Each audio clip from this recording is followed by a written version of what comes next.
अरे good morning. आज की क्लास में अपन बात करेंगे पेप्टाइड का संश्लेषण और पेप्टाइड का निर्माण कैसे होता है।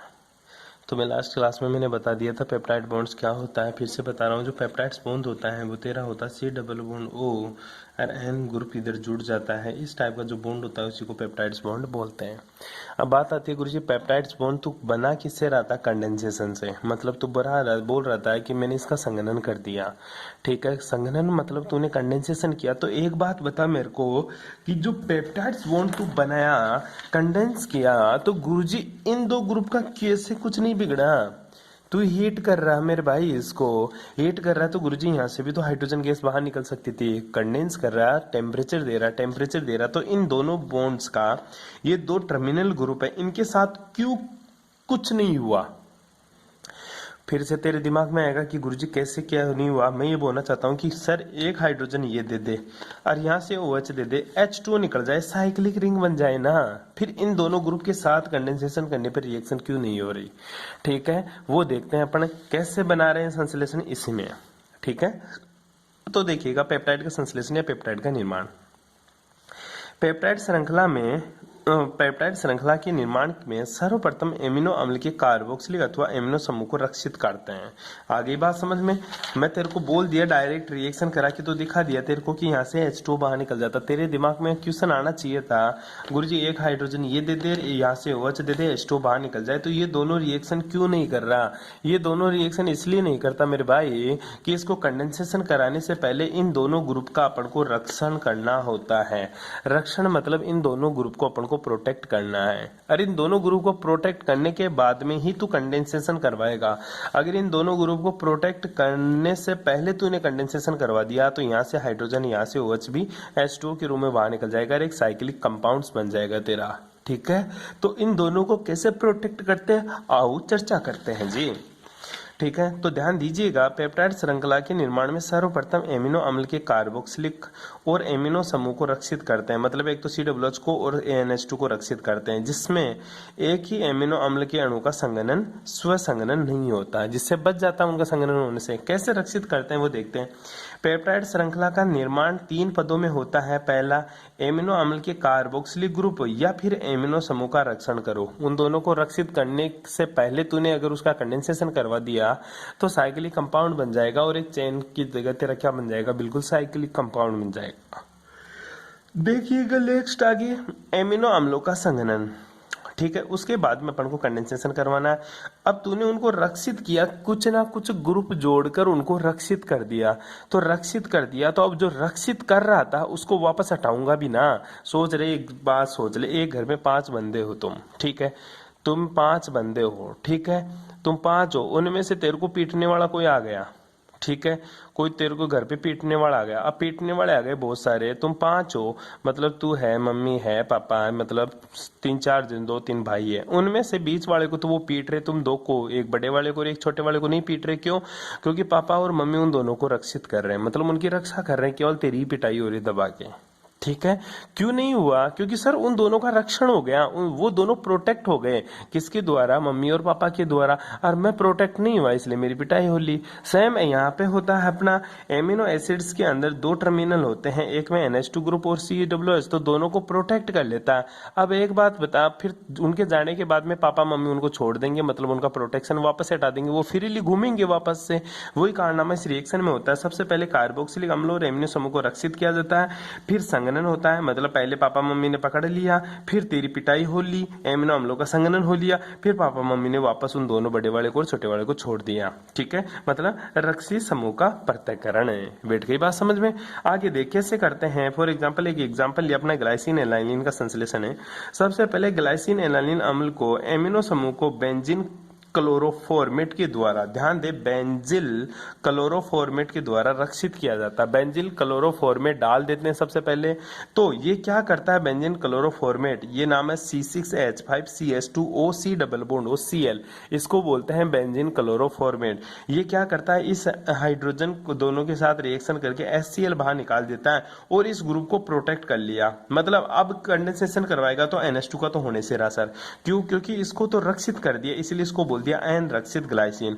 अब कारनामा होगा तो इसके साथ दूसरी स्टेप में देख, इस पद में एन रक्षित ग्लाइसिन की अभिक्रिया थायोनिल क्लोराइड के साथ कराने से प्राप्त क्लोराइड व्युत्पन्न का संघनन एनालिन के साथ होता है। अब देख ये हो गया है यहाँ तक। अब मैंने SOCl2 थायोनिल क्लोराइड बोलते हैं, यहाँ से ऑक्सीजन SO2 के रूप में बाहर निकल गया, एक HCl के रूप में बाहर निकल गया, और यहाँ पे क्या लग गया गुरुजी, क्लोरीन लग गया। क्या लग गया, क्लोरीन। ये NH2 तो क्या हो गया मेरा, प्रोटेक्ट हो ही गया ना, ये इधर वाला NH तो क्या हो गया मेरा, प्रोटेक्ट हो गया। अब आगे की रिएक्शन देखिएगा, अब मैंने क्या करवा दिया गुरुजी, एनालिन बन गया मेरा। ठीक है, यहां तक किसी को कोई प्रॉब्लम नहीं आनी चाहिए। देखिएगा ये तो NH तो ग्रुप तो प्रोटेक्ट हो ही गया तेरा, इसकी रिएक्शन थायोनिल क्लोराइड से करवा दी। अब दूसरा लेके आया एनालिन, ठीक है, उसका नाइट्रोजन या हाइड्रोजन दोनों रिएक्शन करके HCl बाहर निकल गया, और इसके साथ ये जुड़ गया NH CH2 C double bond OH जुड़ गया। ठीक है, अब ये तो बन गया गुरुजी मेरा, जुड़ गया दोनों, पेप्टाइड्स बॉन्ड बन गया। देख ले C double bond O NH क्या है मेरा, पेप्टाइड्स बॉन्ड बन गया। अब गुरुजी जो इसको तूने जोड़ रखा था ना, ये क्या बेंजिल क्लोरो फॉर्मेट, इसको वापस हटाओ ना। इसको हटाने के लिए अपन क्या करते हैं, इसका रिडक्शन करते हैं। कैसे, इस पद में ग्लाइसिन में रक्षित समूह को अपचयन द्वारा पृथक करते हैं, जिसके फलस्वरूप ग्लाइसिन एनालिन डाइपेप्टाइड्स प्राप्त होते हैं। ये देखिएगा, इसकी रिएक्शन मैंने क्या करवा दी, पीटी और पीडी की उपस्थिति में इसका अपचयन करवा दिया। अपचयन का मतलब होता है हाइड्रोजन का एडिशन। अपचयन का मतलब क्या होता है बेटा जी, अपचयन का सीधा सा मतलब होता है गुरुजी हाइड्रोजन का एडिशन। तो ये अपचयन करवाएगा, सबसे पहले अपचयन करवा देगा यहाँ से, इसको तोड़ के भगा देगा, फिर अपचयन करवा देगा यहाँ से, ये CO2 के रूप में बाहर निकल जाएगा। एक हाइड्रोजन यहाँ लगा दे, एक हाइड्रोजन यहाँ लगा दे, तो C6H5 CH3 ये तो बन गया, ये तेरी CO2, ये CO2, और ये पूरा का पूरा ग्रुप यहाँ आ गया। इस तरह से ये तेरी रिएक्शन होती है साहब। और जो ये रिएक्शन हुई ना, ये रिएक्शन ही तेरा बर्गमान संश्लेषण होता है। विलियन प्रावस्था विधि, बर्गमान संश्लेषण विधि नाम से पूछता, जो कारनामा करके आया ना तो पूरा अभी बोला। सबसे पहले प्रोटेक्ट किया किससे, बेंजिल क्लोरो फॉर्मेट से, बेंजीन क्लोरोफॉर्मेट से NH2 ग्रुप को प्रोटेक्ट किया मैंने। उसके बाद में मैंने कंडेंस करवाया SOCl2 की उपस्थिति में। उसके बाद में गुरुजी मैंने क्या कर दिया, अब चेंज करवा दिया बेंजीन क्लोरोफॉर्मेट को वापस हटाने के लिए। ठीक है, ये सारा का सारा कारनामा किसके द्वारा होता है, पेप्टाइड श्रृंखला का निर्माण दो विधियों से होता है, बर्गमान संश्लेषण विधि जिसको विलियन प्रावस्था विधि भी बोलते हैं।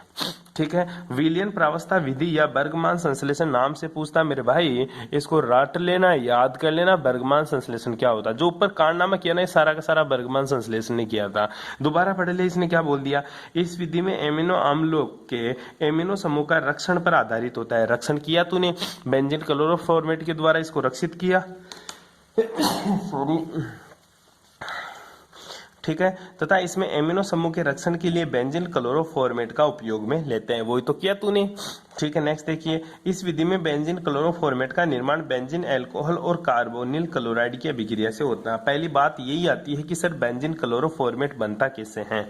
ध्यान दे, सबसे पहले बेंजिल अल्कोहल है, बेंजोइक अल्कोहल नहीं है, बेंजिल अल्कोहल मतलब C6H5CH2OH की रिएक्शन किससे करवा दी, carbonyl chloride. C double bond O group क्या कहलाता है मेरा, कार्बोनिल कहलाता है। ये क्लोरीन तो यहाँ से क्या निकाल दे, HCl निकाल दे। क्या निकाल दे, HCl बाहर निकल गया, C6H5CH2O C double bond OCl, benzene chloroformate का फॉर्मेशन हो जाता है आपके। कोई दिक्कत नहीं आता। देखिएगा, इस विधि द्वारा ग्लाइसिन एलानिन का निर्माण निम्नलिखित पदों में होता है। अब आगे की वही विधि है सारी की सारी। ये बेंजीन क्लोरोफॉर्मेट बन गया, ये बन गया, किससे, ग्लाइसिन से रिएक्शन करेगा, HCl बाहर निकल जाएगा, एन रक्षित ग्लाइसिन, नाइट्रोजन को प्रोटेक्ट कर लिया यहाँ पे। बेंजीन क्लोरोफॉर्मेट ऊपर पड़ा वही था, ग्लाइसिन से रिएक्शन करा दिया, HCl बाहर निकाल दे, एन रक्षित ग्लाइसिन बन गया तेरा। उसके बाद में प्रोटेक्ट हो गया। अब क्या करवाएगा, एथायोनिल क्लोराइड के साथ रिएक्शन, स्टेप सेकंड में क्या करवा दिया, SOCl2 के साथ रिएक्शन करा दिया। एक तो HCl के रूप में बाहर निकल गया, SO2 बाहर निकल गया, क्लोरीन यहाँ जुड़ गया। उसके बाद में मैंने क्या करा, एनालिन से रिएक्शन करवाई, HCl वापस से निकल गया, ये जुड़ गया। उसके बाद में मैंने अपचयन करवाया, PTPD की उपस्थिति में अपचयन करवाएंगे तो गुरुजी यहाँ से टूटेगा, यहाँ से टूटेगा, CO2 बाहर निकल जाएगी, एक हाइड्रोजन यहाँ जुड़ जाएगा, एक हाइड्रोजन यहाँ जुड़ जाएगा, कंपाउंड का फॉर्मेशन हो जाएगा। ठीक है, ये भाई साहब नाम से पूछता है, जिसका नाम क्या था, अभी मैंने तेरे को बताया, बर्गमान संश्लेषण। क्या नाम है, बर्गमान संश्लेषण, याद कर ले इसको, बर्गमान संश्लेषण। ठीक है, ठोस प्रावस्था पेप्टाइड संश्लेषण, ये तो थी पहली विधि जो बर्गमान संश्लेषण है। दूसरी किसके द्वारा भी मैं पेप्टाइड्स बॉन्ड बना सकता हूं गुरुजी, मैं ठोस प्रावस्था पेप्टाइड संश्लेषण के द्वारा भी पेप्टाइड बॉन्ड का संश्लेषण कर सकता हूं। कैसे है? पॉलीपेप्टाइड श्रृंखला बड़ी इंटरेस्टिंग है रे यार, छोटी छोटी बातें, इसमें कुछ याद करने का कुछ नहीं है, बस तू याद कर ली चीजों को, समझने का कुछ नहीं है इसके अंदर। ध्यान दे, पॉलीपेप्टाइड श्रृंखला के संश्लेषण की विधि मेरीफील्ड नामक वैज्ञानिक ने दी थी। इस विधि में सबसे पहले एन रक्षित एमिनो समूह की अभिक्रिया पॉलीस्टाइरीन रेजिन के हेलोमेथिल व्युत्पन्न के साथ करवाई जाती है। किसके साथ? हेलोमेथिल व्युत्पन्न। किसका? पॉलीस्टाइरीन रेजी का। अब हेलोमेथिल मतलब मेथिल ग्रुप पर हेलोजन ग्रुप जुड़ा हुआ, कोई मेथिल समूह पर हेलोजन जुड़ा हुआ है और वो किससे जुड़ा? पॉलीस्टाइरीन से। ठीक है, इस अभिक्रिया में पॉलीस्टाइरीन रेजिन एन रक्षित एमिनो समूह के कार्बोनिल समूह के साथ अभिक्रिया करके एस्टर का निर्माण कर लेता, मतलब नाइट्रोजन को रक्षित कर लिया। अब एस्टर के एन रक्षित समूह को पृथक करके इसका संघनन एन रक्षित एमिनो समूह के अणु के साथ करवाते हैं और उसके पश्चात इस प्रक्रिया को पुनः दोहराते हैं। इस तरह से एमिनो समूह को जोड़कर एक पेप्टाइड श्रृंखला का निर्माण किया जाता है। अंत में रक्षित समूह को पृथक करके पेप्टाइड श्रृंखला प्राप्त कर ली जाती है। ये संपूर्ण अभिक्रिया 5 पदों में संपन्न होती है। कौन कौन से पद है वो देख लें। जो सबसे पहला स्टेप है वो क्या है देख ले एक बार के लिए। एमिनो अम्ल के एमिनो समूह का रक्षण, सबसे पहले रक्षण करेंगे। वहां पे रक्षण करने के लिए बेंजील क्लोरोफॉर्मेट यूज करता था। यहाँ पर रक्षित करने के लिए tertiary butoxide carbonyl chloride use किया। Tertiary butoxide carbonyl chloride, HCl बाहर निकल गया, वहां पे भी गुरुजी HCl निकला करता था, ये बन गया एन रक्षित एमिनो समूह। अब जो एन रक्षित एमिनो समूह है इसकी रिएक्शन करवा दी किससे? पॉलीस्टाइरीन रेजिन के हेक्सामेथिल व्युत्पन्न के साथ। वहां पे उसकी रिएक्शन करवाया करता था SOCl2 के साथ, थायोनिल क्लोराइड के साथ। तो ध्यान दे, पॉलीस्टाइरीन रेजिन की रिएक्शन करवा दी, HCl बाहर निकल गया, वहां पे भी HCl बाहर निकल गया। DMF यूज करते हैं, क्या यूज करते हैं?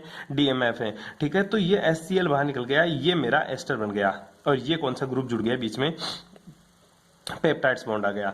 अब एन रक्षित समूह का पृथक्करण करना है, ये तो आपने जोड़ दिया। अब एन रक्षित समूह का पृथक्करण, वहां पे पृथक करने के लिए अपने अपचयन करवाया था पीडी और पीटी की उपस्थिति में।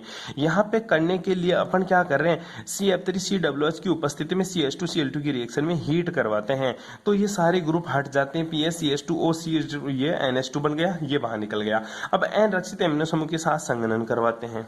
क्या करवाते हैं?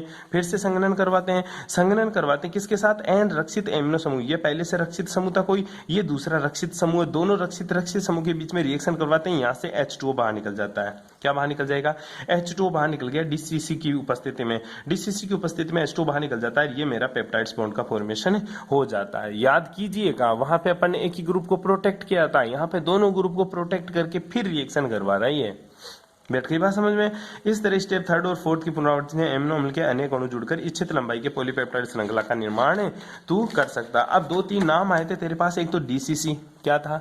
DCC, ठीक है। DCC की फुल फॉर्म क्या होता है? Dicyclohexyl carbonamide, dicyclohexyl carbonamide. C6H11N double bond C double bond C6N11N, इसको बोलते हैं DCC। DMF का मतलब क्या होता है? NN डाइमेथिल फॉर्मेल्डिहाइड, या तो बोल सकता है डाइमेथिल फॉर्मेल्डिहाइड। NN का मतलब होता है 2 नाइट्रोजन ग्रुप है, नाइट्रोजन ग्रुप एक है लेकिन 2 मिथाइल ग्रुप जुड़ा हुआ है। डाइमिथाइल बोल रखा है ना इसने, ये देख ले, नाइट्रोजन से 2 मिथाइल ग्रुप CH2 जुड़ रखा है और ये फॉर्मेल्डिहाइड, ये फॉर्मेल्डिहाइड ग्रुप है तेरा, इसलिए इसका नाम क्या पड़ गया? DMF। ठीक है, अब बात आती है गुरुजी, वहां तक बन गया, ये ग्रुप आ गया मेरा पेप्टाइड्स। अब बात आती है तूने इधर भी जोड़ रखा है और इधर भी प्रोटेक्टिव ग्रुप जोड़ रखा है, इनको कैसे हटाएगा? तो इनको हटाने के लिए मैंने CF3COOH, CF3COOH के साथ CH2Cl2 या HBr यूज कर लेता हूं और इन ग्रुप को हटा देता हूं और मेरी पेप्टाइड श्रृंखला का निर्माण कर लेता हूं। इनको तोड़ना है, तेरे को कुछ नहीं करना। PS, CH2 और Br लगा दे, हाइड्रोजन इधर लग जाएगा। ठीक है, ये ग्रुप अलग हो जाएगा तेरा, हाइड्रोजन इधर लग गया, ये ग्रुप इधर आ गया। अब गुरुजी बॉन्ड इसको तोड़ना है, इसको तोड़ने के लिए तुझे क्या करनी पड़ेगी? Br के साथ रिएक्शन करवाएगा तो यहाँ पे क्लोरीन है या Br के साथ करवा ले, अरे ये ग्रुप अलग हो जाता है। कोई प्रॉब्लम यहाँ तक? सिंपल सी रिएक्शन थी, इसमें कोई खास होता तो मैं तेरे को समझा भी देता, इसमें कोई समझने का कुछ नहीं है। रक्षित समूह 2 प्रकार के होते हैं, पहला एमिनो रक्षित समूह और दूसरा कार्बोक्सिलिक रक्षित समूह। एमिनो रक्षित समूह क्या होता है? ये देखिए ना, ये एमिनो अम्ल के एमिनो समूह को रक्षित करते हैं। ठीक है, एमिनो रक्षित है। इसके लिए benzyl chloroformate, tertiary butoxide carbonyl chloride, para toluene sulphonic chloride, triphenyl methyl क्लोरोबिटेन का उपयोग करते हैं। कार्बोक्सिलिक रक्षित समूह के लिए क्या यूज करेगा तू? मेथिल यूज कर ले, एथिल यूज कर ले, या टर्सी ब्यूटोक्साइड के एस्टर का द्वारा तो कार्बोक्सिलिक समूह को रक्षित कर सकता है भाई। ठीक है, बाकी की बातें करेंगे अपन नेक्स्ट क्लास में। Thanks for corporation.